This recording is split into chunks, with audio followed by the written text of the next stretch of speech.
เสียสั่นละมั้งมากินปลาเอามากินปลาโอ้จะได้มื้อนี้มันอยู่วะมันโอ้เดี๋ยวปลาคอใหญ่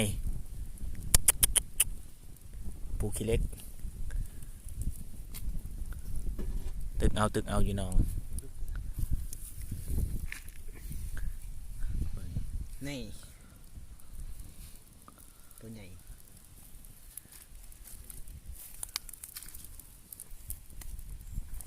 โอ้ย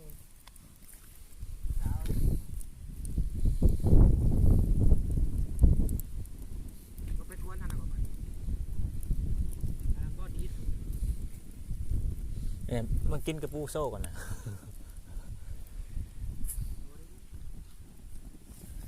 ได้อีกแล้วพี่น้องได้อีกแล้ว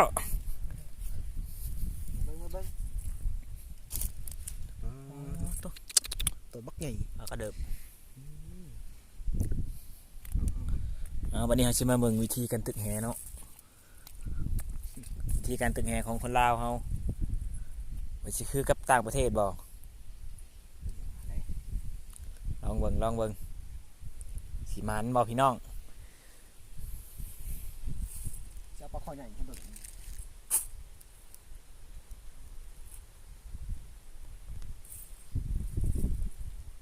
งมมาใช่งมจะถือ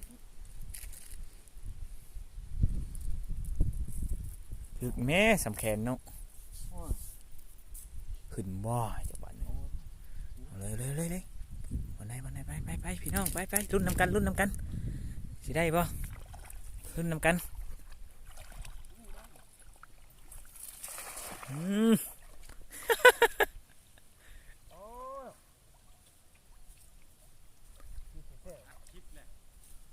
เอาบ้างมั้งแจกเกิดแล้วป่ะลืมได้กินแจกเกิดจะลืมตุ๊กได้เบ้านึงคือว่าเขาเลยหายแล้วฮะคองนี่ป้าโอ้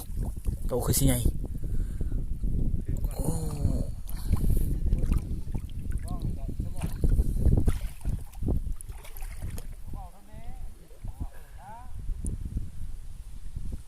รุ่นนำกันแล้ว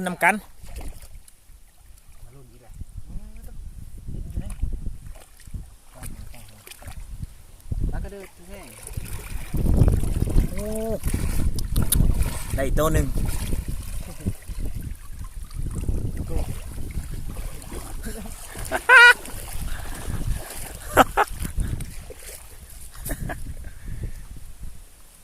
โอ้ยได้ตัวหนึ่งพ่อแม่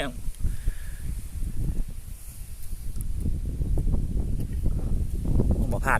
มันนี่ไรไอ้ใหญ่เฮาเอาคลิปนี้ก็จบเท่านี้กันเนาะคลิปนี้เนาะถ้าอยากเบิ่งคลิปของเฮาก็กดติดตามฝากกดแชร์หน่อยเด้อปลาใหม่นะโอ้ยเผ็ดทั้งปลาใหม่เลย